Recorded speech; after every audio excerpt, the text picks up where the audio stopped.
In the fruit paint assignment, you found your image in Creative Commons and you've imported it into your Photoshop document. Its print size, it's 8.5 by 11, the scaling is inches.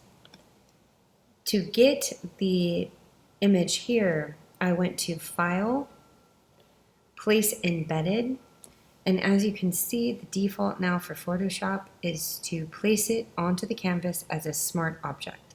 That means that you can see that I'm scaling it here, small, big, but it's not changing the resolution in any way. That's what smart objects do.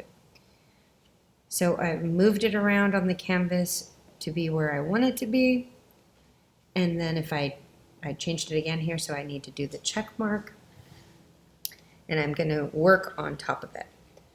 Now, one of the easiest ways to create a tracing layer is to go over to the Layers panel and actually take down the opacity a little bit so that you're not really worried about the details too much when you trace over the object.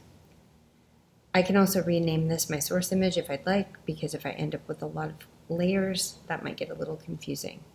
Remember, to rename a layer, you just double click on the text. That will allow you to type there in the box, and you can say source image. Now I'm going to create a new layer. I'm going to go over to my brushes, and I'm just going to pick a basic brush.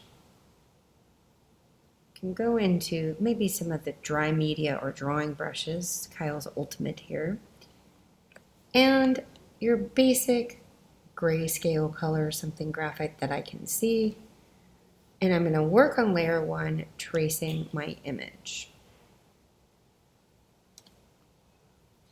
Now you can kind of make this a rough sketch, rough trace, because you are going to paint it in.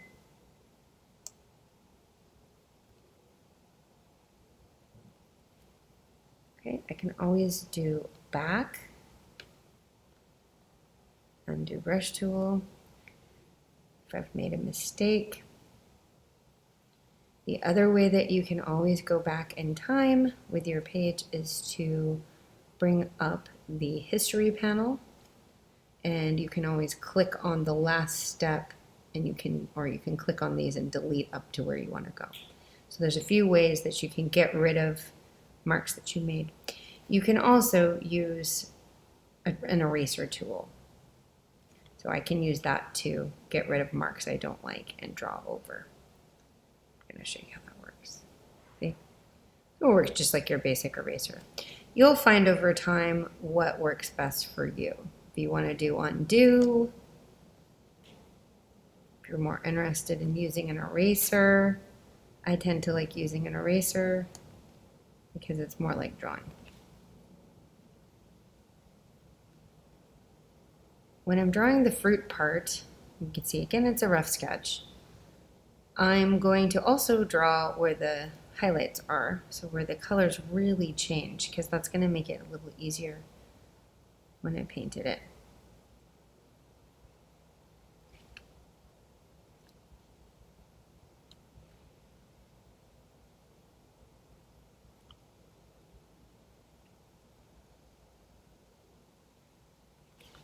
Okay, and that's good.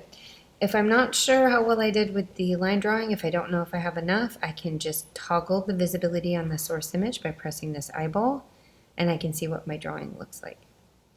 You can also label it tracing, so your layers are organized.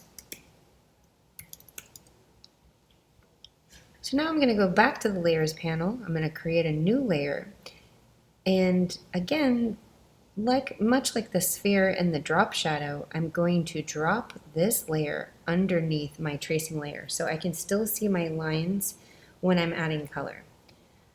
I'm going to rename that color and then switch to a painting brush. Now there's this really neat thing where I can go back to the source image and I can take up the opacity, and I can actually eyedropper with this eyedropper tool some of the colors that I see in this image. And you can see over here it's collecting them because it shows the last colors that I've used.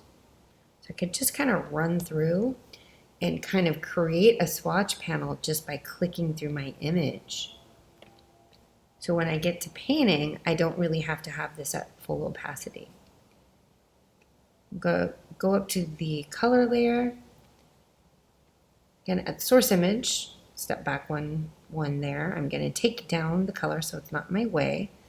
And then I'm going to go to the color layer, and I'm going to use some of these colors that I picked out of the image, and I'm going to start with those. If I don't necessarily like them 100%, I can actually go over to, I can press on the swatch and get the color picker, and I can actually manipulate it a little bit to change it into what I want. So I'll go back to the brush, this time pick something that's a little more painterly. You can see there's a wet blender there. How about real oils? So that's going to look kind of painterly. Take the size and start painting in my image.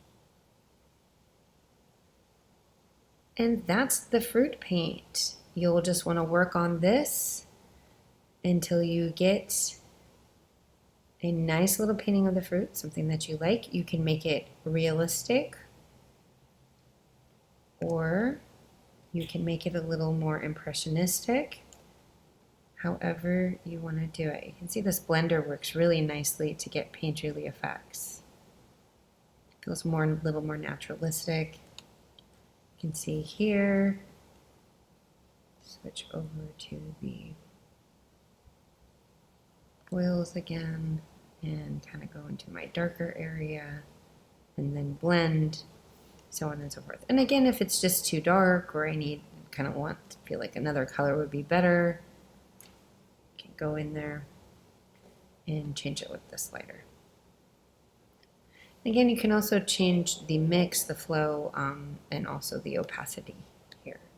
So, good. And that is the fruit paint.